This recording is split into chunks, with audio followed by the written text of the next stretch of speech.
안녕하십니까. 2020년 5월 24일 주일 예배를 드리는 사랑하는 교회 여러분 가정마다 또 구도자들 가정마다 주님의 위로와 보호가 늘 넘치시기를 바랍니다.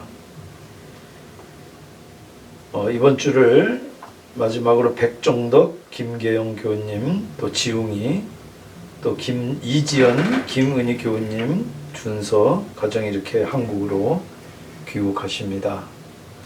주님께서 앞서가시며 그 선한 길을 인도하시기를 바랍니다.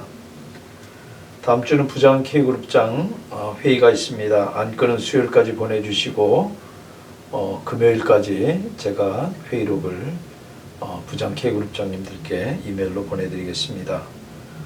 다음 주일 5월 31일 오후 2시에 줌으로 화상회의가 있으니까 여러분들 접속해서 들어오시길 바랍니다. 예배 영상은 페이스북에 토요일 자정까지 올려집니다.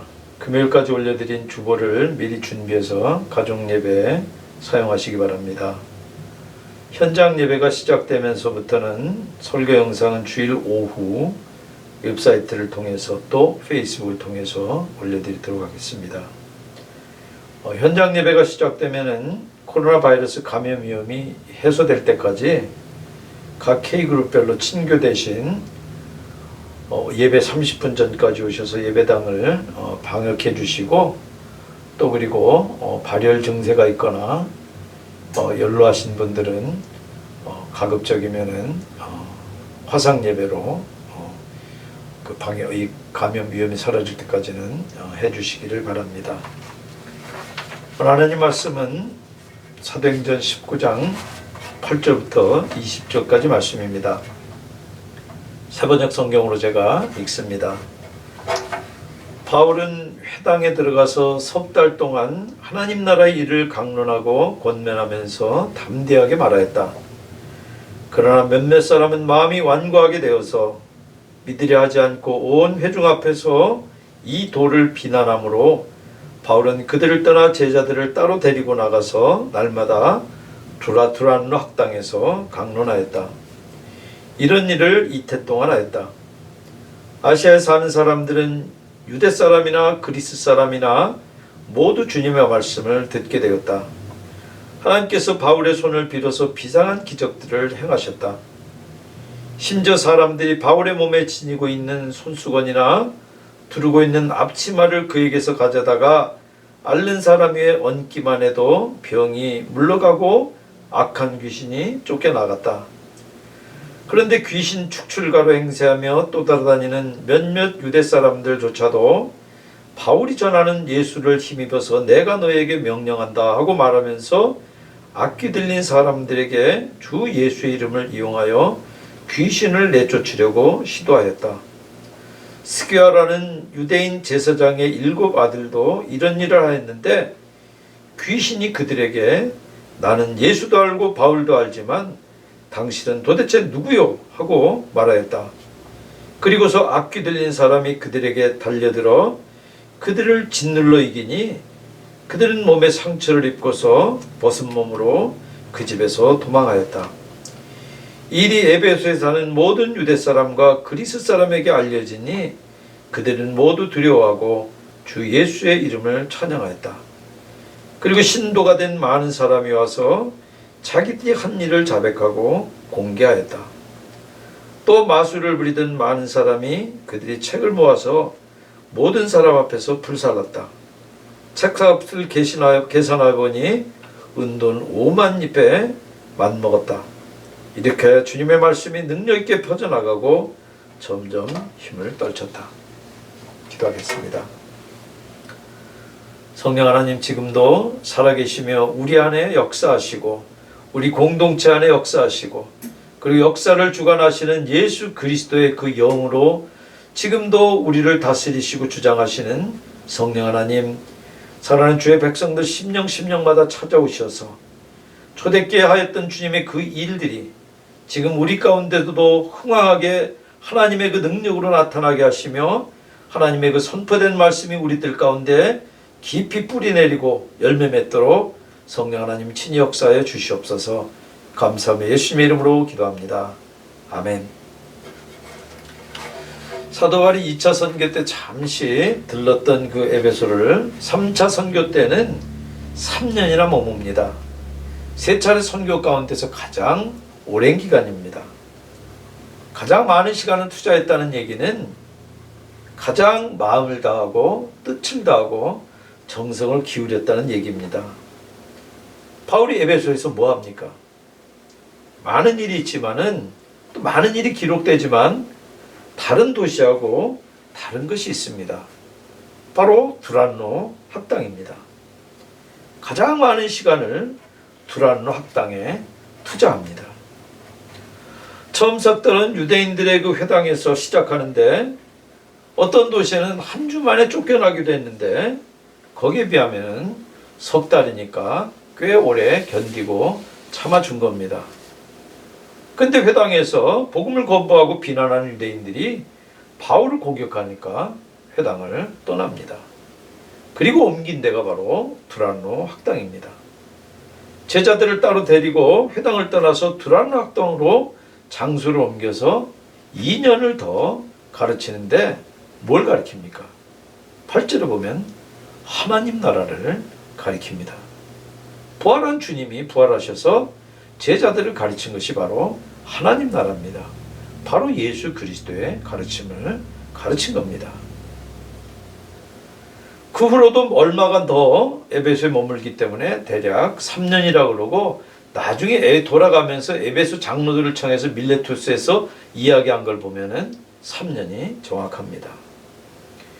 이 에베소는 아데미 여신을 숭배합니다. 풍요와 타산의 여신입니다. 에베소 유적지에서 발굴되는 그 아데미 여신 신상을 보면은 가슴이 30개 되는 것들도 발굴이 됩니다. 아데미가 숭배자들에게 풍요를 준다고 믿었습니다. 그리고 쾌락과 함께 그 쾌락의 결과로 아이를 많이 낳게 해준다. 그리고 가축들도 새끼를 많이 낳게 해준다고 그렇게 믿었습니다. 세인트루이스의 상징물은 알치입니다. 그런 것처럼 에베소의 상징은 바로 아데미 여신상입니다. 그리고 아데미 신전도 관광 상품으로 이 에베소 찾아오는 사람들이 상인들에게 많이 사갔습니다. 그래서 그 신상이나 그 신전의 기념품들이 지금도 이 에베소가 있었던 그 터키에서 발굴이 됩니다. 그런 우상으로 가득 찬 도시에서 바울이 3년을 가르칩니다. 그 결과 10절 보면은 아시아에 사는 사람들은 유대 사람이나 그리스 사람이나 모두 주님의 말씀을 듣게 되었다. 그런데 말씀만 가르치고 끝난 것이 아니라 성령께서 그 말씀의 능력을 인정한 표로 기적이 함께 일어납니다. 바울은 에베소에서도 천막으로 이 가죽으로 천막 만든 일을 하면서 가르쳤는데 바울이 가죽 일할 때 무릎을 가리던 그 앞치마나 바울이 일하면서 흘린 그 땀을 닦은 그 손수건만 가져다가 얹어도 병이 낫고 귀신 들린 사람이 귀신이 떠나는 그런 이 기적이 일어난 것입니다.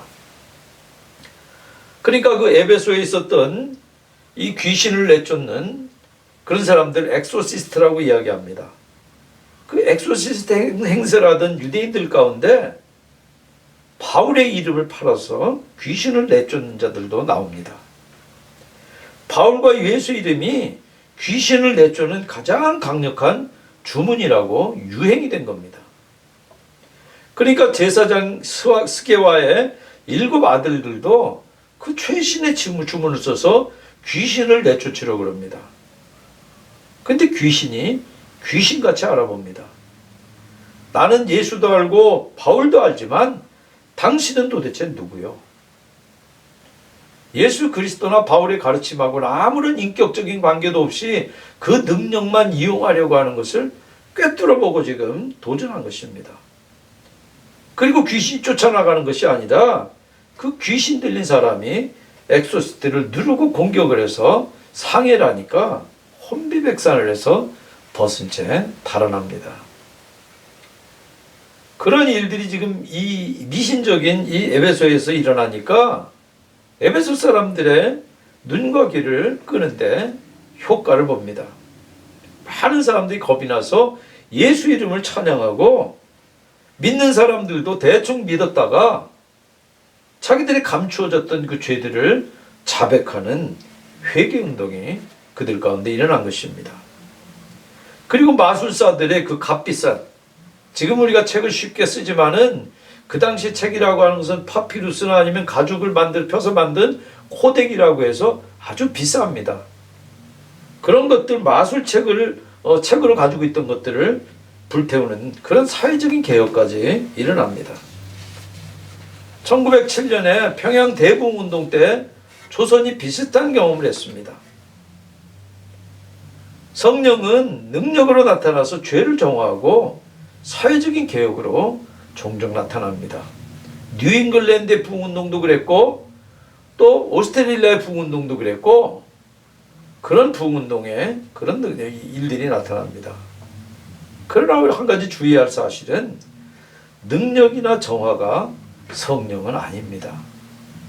성령의 역사의 결과로 능력과 정화와 어떤 사회적인 개혁이 일어나지만 능력과 정화와 사회적인 개혁이 일어났다고 해서 그것이 성령의 역사라고 말할 수는 없다는 얘기입니다. 바울도 전략적으로 에베소나 이 고린도 같은 요충지를 주력해서 복음을 가르칩니다. 그러니까 바울이 생각 없이 지금 이런 일에 임하는 거 아십니다. 바울도 어떤 경제적인 것 그리고 효과적인 것 다 계산하고 따지는 겁니다. 그런데 지금 이런 기적이 일어날 정도면은 천막 만든 일 때려치워도 되지 않나요? 드라노 학당 문 닫고 에베소 극장 빌려서 매일 치유 집회하는 것이 전략적으로도 더 효과적이지 않나요? 여러분들 오늘 이 본문을 보면은 기적을 길게 자세하게 기록하고 있지만 사도 바울은 그런 기적들에 아무런 반응을 보이지 않습니다. 병이 낫는 귀신이 나가든 병이 낫든 귀신이 나가든 마술책을 태우든 하나님 나라를 가르치는데 집중합니다. 여기 오늘 본문에 세 가지 이 기적이 길게 기록되고 있지만 바울이 공들인 대부분의 시간은 짧게 한 구절로 나옵니다. 하나님 나라의 일을 가르친 거예요. 뭔가 중요한지 알고 그것을 붙잡습니다. 그리고 시종일관 가장 시급하고 중요한 그 사역에 자기 온 능력과 정성과 힘을 쏟아 부은 것입니다. 바울이 지금 에베소 사역의 대부분을 감당한 이 두란노 학당은 일종의 학원입니다. 두란노는 그 주인이거나 아니면은 학당 선생의 이름입니다. 지금도 지중해 연안에 있는 이 도시들은 시에스타 낮잠 시간이 있습니다. 에베소도 아침 해가 뜰 때부터 오전 11시까지 일하다가 시에스타를 갔습니다. 그랬다가 오후 서너 시 되면 다시 일을 합니다. 바울도 아침 낮에는 가죽으로 일하다가 시에스타 시간에 문을 닫는 그 두란노 학당을 빌려서 오후 서너 시까지 가르친 것입니다. 에베소 사람 대부분이 잠든 시간에 바울은 가르쳤고 일주일에 엿새 매일 너댓 시간을 2년을 쉬지 않고 가르칩니다. 그래서 제가 그 시간을 한번 계산을 해봤습니다. 다 합쳐보니까 한 3,000시간 됩니다. 대학에서 한 강좌를 17년 동안 강의할 수 있는 그런 시간이에요. 엄청난 시간입니다. 바울이 그 두란노 학당에서 가르친 결과 아시아의 모든 사람이 복음을 듣습니다. 여러분, 기적은 반찬이고 말씀은 밥입니다. 밥 먹고 살지 반찬 먹고 못 삽니다. 여러분들, 에베소는 당시 아시아의 관문입니다. 아시아 여러 지역에서 에베소로 장사하러 오거나 아니면 사람 만나러 오거나 거기 극장 구경하고 올림픽 경기도 보고 그렇게 관광하러 옵니다. 그렇게 에베소 사람들을 바울이 가르친 것입니다. 그래서 배운 사람들 가운데는 회심하고 예수를 믿거나 더 잘 배워서 제자가 됩니다. 그리고 다시 자기 고향으로 돌아가서 배운 것을 전해서 아시아 가다 복음을 듣습니다. 그래서 이 표현이 과장이 아니에요. 그러니까 바울이 단 한 번도 방문한 적이 없는 지역까지, 그리고 다른 사도들이 간 기록도 없는 그 지역에 교회가 섭니다. 요한계시록에 있는 7교회 모두 다 아시아에 있는데 그 중에 5개는 사실은 바울이나 사도들이 방문한 적이 없습니다. 그래서 감히 두란노 학당을 통해서 세워졌다고 우리가 그렇게 유추하는 것입니다. 8절, 하나님 나라의 일을 강론하고 권면하면서 담대하게 말하였다. 9절에 날마다 두란노 학당에서 강론하였다. 강론은 설교나 강의입니다. 권면은 설득하기 위해서 논증하고 논리적으로 증거한 겁니다. 그래서 확신을 주는 거예요. 종교적인 장소 회당에서 뿐만 아니라 세속적인 장소인 남의 학당까지 빌려서 계속해서 강론하고 설득한 것입니다. 그래서 신학자들 가운데는 바울이 지금 두란노 학당에서 가르친 그 결과물들이 결국 로마서나 고린도 전후서라고 주장하기도 합니다. 학자에 따라는 좀 다르긴 하지만은 그런 가능성이 큽니다. 바울은 지금 자기가 믿는 이 복음 진리를 조금 더 믿고 의심하지 않기 때문에 듣는 사람들의 지성에 호소하는 것을 주저하거나 두려워하지 않습니다. 믿음이라고 하는 것은 믿을 수 없는 것을 그냥 무조건 믿는 것이 아닙니다. 정확한 증거를 따지고 논증을 통해서 과연 그런가, 성경이 과연 어떻게 증거하는가를 따져보고 믿는 것입니다. 듣건 말건 일방적으로 선포하고 끝나는 게 아닙니다. 듣는 사람의 지성에 호소하면서 복음을 증거하기 위해서 논증을 사용하고 듣는 사람이 확신에 이르도록 돕는 것입니다. 그래서 사도 바울이 고린도전서 2장 6절에 버렸다라고 이야기하는 것은 이 세상의 지혜지 하나님의 지혜가 아니에요. 그 말이 이제는 논증을 쓰기를 포기했다는 얘기가 아닙니다. 그 표현은 내가 헬라 수사법을 쓰기를 포기했다 그 말은 되지만은 논증을 포기했다 그런 뜻이 아닙니다. 물론 논증이 성령의 사용을 대신하지 못합니다. 그러나 성령을 신뢰하는 것이 논증을 대체할 수도 없습니다.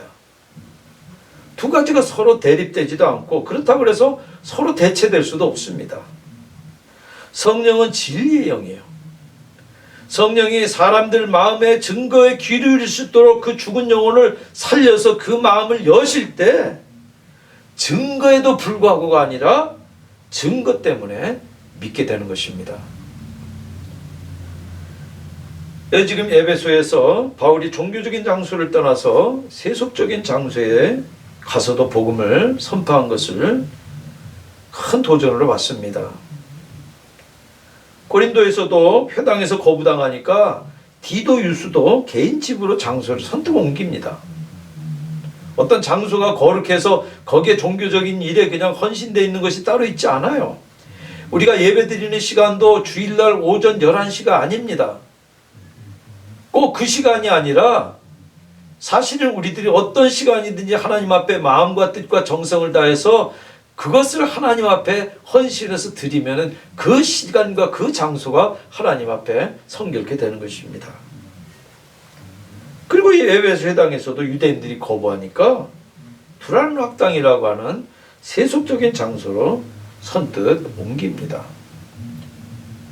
여러분들 사도행 전체를 통해서 사도 바울 사역의 대부분은 사실은 비종교적인 세속적인 장소에서 이루어지고 있는 것에 우리가 주목해야 됩니다. 회당은 어떻게 보면 요즘에 예배당이라고 볼 수 있습니다. 우리가 예배당에서도 성경을 가르치고 복음을 가르쳐야 되지만 우리가 예배당 오는 사람에 국한해서 가르치고 비종교적인 장소나 그런 사람들을 건너뛰는 것은 절대 성경의 가르침이 아닙니다.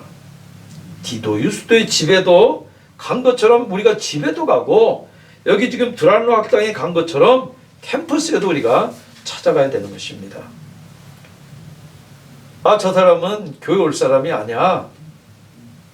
저런 사람 교회 안 오면 좋겠어. 그렇게 내가 선을 긋는 것이 아니라 집에 찾아가거나 세속적인 장소에서 만나서 진솔한 대화를 나누다 보면은 자연스럽게 복음이 전해지고 내가 믿는 그대로 자유로운 토론이 벌어지게 되는 것입니다. 근데 사실은 세속적인 장소가 바로 우리들의 믿음을 논증할 수 있는 주된 장소입니다. 왜냐하면 우리 대부분 시간은 그런 세속적인 장소에 살기 때문에 그래요. 여러분들 요즘 SNS도 그렇습니다. 트위터나 페이스북 같은데 올리는 어떤 사진이나 글들은 그 올린 사람이 도대체 무슨 생각하고 사는지를 그대로 보여줍니다. 그래서 그 내용이 어떤 종교적인 편향성을 드러내서 편을 가르고 혐오를 조장한다 그러면은 그것은 진영 논리지 신앙이 아닙니다.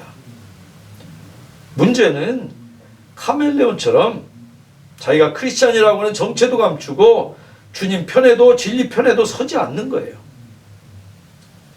성령의 사람은 로마서 14장 17절에 의와 평화와 기쁨을 누리고 그것을 함께 나누는 사람이에요. 바울은 그렇게 논증하던 때를 사도행전 20장 31절에 밀레토스에서 회상합니다. 내가 3년 동안이나 밤낮 쉬지 않고 각 사람을 눈물로 훈계하던 것을 기억하십시오. 바울은 논리뿐만 아니라 눈물로 그들의 정서와 감정에도 호소하며 가르칩니다.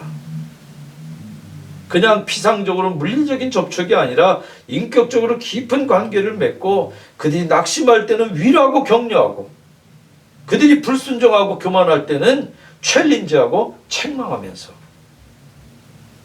그렇게 말씀대로 살도록 눈물로 도운 것입니다. 그렇게 돕기를 3년을 정성을 다합니다. 그렇게 한 영혼 바울은 자기 사람을 기르지 않습니다. 하나님의 사람을 기르고 탁월한 성경 선생이 되도록 양성을 합니다. 그 결과 온 아시아가 다 주의 말씀을 듣습니다. 성경 선생으로 길러낸 결과가 대단합니다. 바울이 양들에게 말씀을 가르쳐서 제자와 성경 선생으로 기르니까 온 아시아가 들어요. 골로새 교회가 쓰고 라우디게와 서머나, 버가모와 두아디라, 사대와 빌라델피아, 요한계시록의 7교회가 다 그때 세워져요. 그리고 그 교회들이 그때로부터 수세기 동안 도시의 변화를 이끌고 국가와 세계의 변화를 이끄는 시대적인 사명을 감당합니다. 여러분들 우리가 자칫 개인이나 1대1 대화하거나 그렇게 하는 것으로 말씀 전하는 것, 나누는 것을 우리가 가볍게 여기기 쉽습니다. 그리고 내가 많은 사람들 앞에서 뭐 이렇게 하거나 그러면은 거기에다가는 막 정성을 쓰고 이렇게 우리가 다르게 대하기 쉽습니다. 우리가 그렇게 개인적으로 1대1로 만나고 작은 그룹을 할 때 우리 속으로 드는 인간적인 생각이 있습니다. 이렇게 해서 언제 사람 변화시키고 세상은 또 언제 바꾸나 그런 생각 듭니다. 우리가 아이들도 그렇게 대하기 쉽습니다. 저것들이 언제 커서 사람 되나, 저것들이 언제 커가지고 우리 교회에 일꾼 되고 우리에게 도움이 되나. 우리 교회들은 어른들도 그렇게 보기 쉽습니다. 아이고 가르쳐서 믿을만 하면은 저번 또 6개월이면은 1년이면 떠나는데. 그래서 솔직히 우리가 지치고 실망됩니다. 근데 바울 보세요. 언제 바울이 자기 사람 만듭니까? 언제 길러서 써먹을 요량으로 지금 그렇게 합니까? 사도 바울이 내가 에베소에서 길렀으니까 내가 이 에베소 교회 키우도록 너네들 떠나지 말고 여기서 지금 이 역할 감당하라 그렇게 합니까? 아니에요. 그런데 이 바울의 눈물은 길러서 떠나보내는 아픔을 아는 눈물일 것 같아요. 그래서 바울이 주님에게 드리는, 주님의 그 발을 씻은 그 향유 혹값, 그것이 바로 바울의 눈물이 아닌가. 여러분들 콜롬비아도 에베소처럼 전략적인 요충지 아닙니까?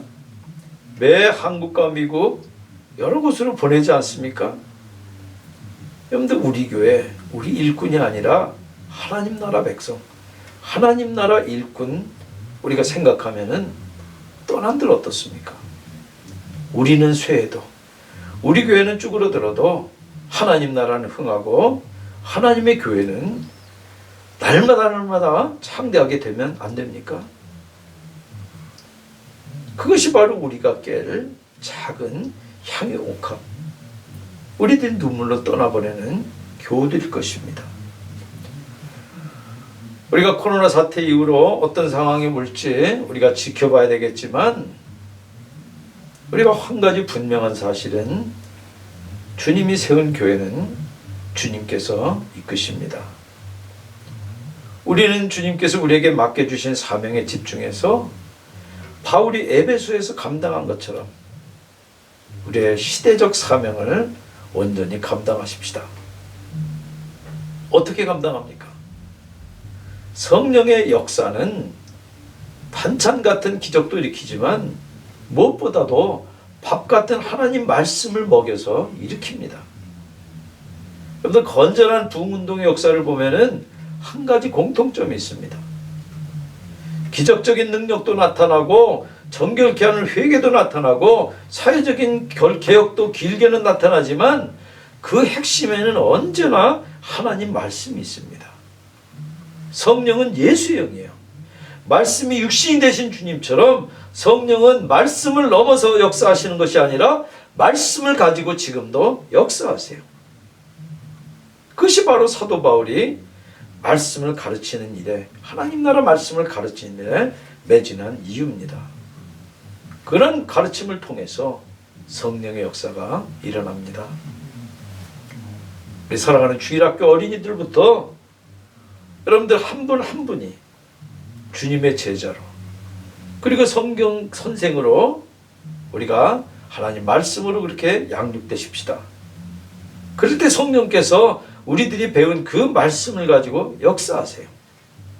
그때 우리를 능력 있게 정결하게 하시고 세상의 변화를 이끄는 놀라운 그 역사의 주인공을 하나님께서 지금도 사용하십니다. 그런 비전을 품고 우리가 가르치고 서로 배우는 일에 힘쓰고 서로 논증하는 여러분들 다 되시기를 주님의 이름으로 축원합니다. 참 좋으신 하나님, 오늘도 우리로 하여금 주님의 말씀 듣게 하시는 그 뜻을 명확히 깨닫게 하시고 우리가 주님의 말씀을 통해서 주님을 더 힘써 알게 우리를 도우시옵소서. 성령의 역사를 더 깊이 알고 이해하고 성령의 그 역사에 우리들이 민감하게 반응하며 우리가 성령을 조정하려고 하는 것이 아니라 성령의 손에 우리들이 들려서 쓰임받는 그런 능력들 저희들 가운데 나타나도록 주님 주장해 주시옵소서. 예수님 이름으로 기도합니다. 아멘. 찬송가 467장 찬송하시겠습니다. 높으신 주께서 낮아지심은 낮은 자를 높여주시며 부요한 주께서 가난해지심은 가난한 자 부요케 하심이라. 주여 이 몸이 무슨 말씀 드리리까. 나의 작은 옥합을 주님께 드립니다. 거룩한 주께서 겸손하셔서 제자까지 발을 씻으셨네. 죄 없이 흘린 십자가 보혈은 죄인들을 구원케 하심이라. 주여 이 몸이 무슨 말씀 드리리까. 나의 작은 옥합을 주님께 드립니다. 십자가 지시고 속죄 양됨은 우리들을 구원하심이요 감당기 어려운 그 크신 사랑을 깨달으며 따르게 하심이라. 주여 이 몸이 무슨 말씀 드리리까. 나의 작은 옥합을 주님께 드립니다. 아멘. 지금은 우리 주 예수 그리스도의 크신 은혜와 그 아들도 우리를 위해 아끼지 않고 내어놓으신 하늘아버지의 측량할 수 없는 사랑과 성령의 위로 교통 충만케 하심이 사랑하는 주의 백성들과 자녀들과 생업과 일터와 그리고 고통 가운데 주님의 간섭하심을 부르짖는 사랑하는 주의 백성들 또 방역진들 위해 지금부터 영원히 함께 하시기를 축원합니다. 아멘.